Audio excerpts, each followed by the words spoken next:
po yung third annual Empowering Next Generation RIA Champion. Tungkol saan po ito? Sino yung mga champion dito? Thank you.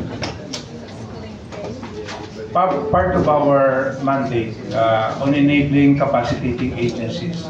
Ito po yung the conduct of regulatory impact assessment, no? Nabanggit ko na kanina, to have a lasting solution to the issue of red tape and to have a much improved bureaucratic efficiency. We have to embed the practice of all agencies concerned to conduct RIA or regulatory impact assessment every time they promulgate and implement regulations.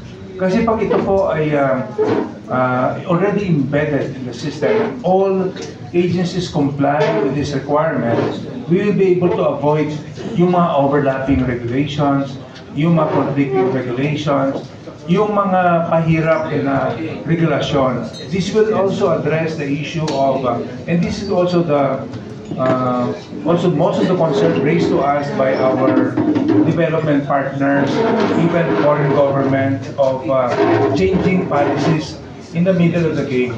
We cannot do that. In order to have stability in the system, all agencies must comply with this requirement that any regulation that they propose or implement must be subjected to regulatory impact assessment. To implement this, we also release a circular to all concerned agencies to submit to us their annual regulatory plan.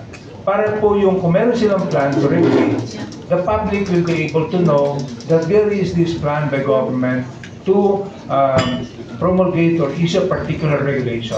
This public will also be aware that before that regulation is to be implemented, the agency will also ensure that this regulation will be subjected to proper public consultation.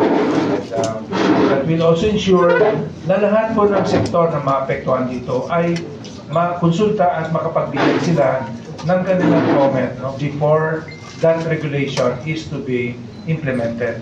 This will also ensure, no, that that regulation complies with yung good regulatory practice or principle.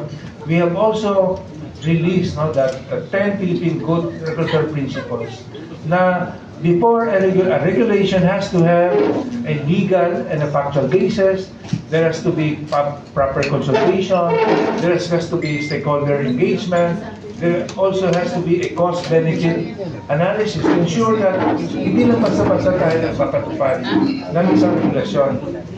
Ito po ay dumadaan sa isang proseso. And we have so far been effective kung gusto kong to empathize. For instance, there was an issue on the regulation to be implemented by the Philippine Ports Authority that will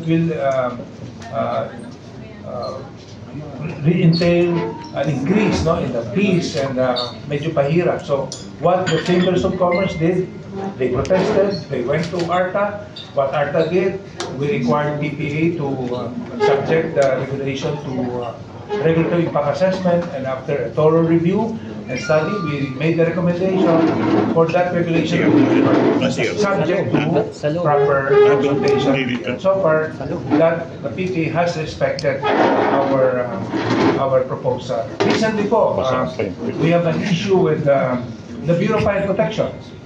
Meron po tayong yung successful program natin ng IBOS.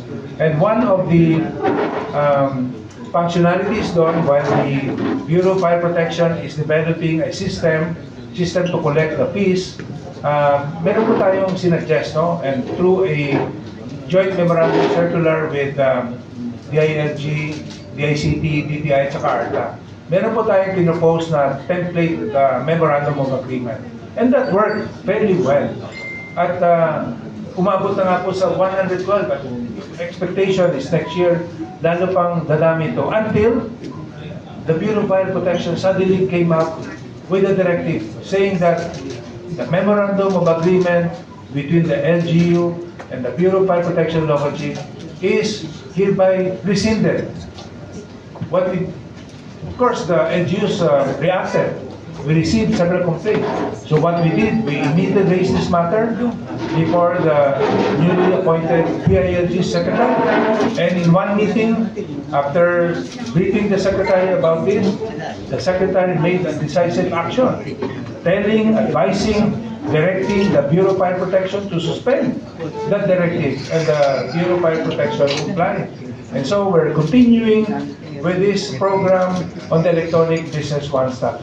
This is the beauty of agencies working together, consulting each other before you implement a particular regulation. And we respect each other under a whole of nation approach. And we really appreciate the decisive action of Secretary Remulla of the DILG on acting on it.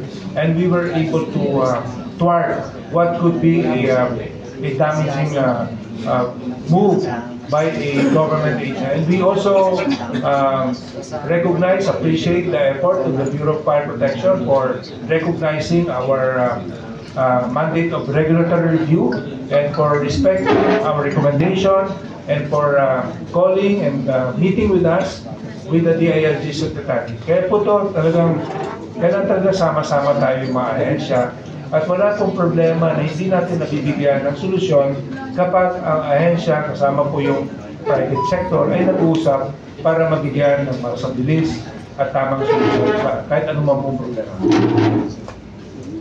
Yes.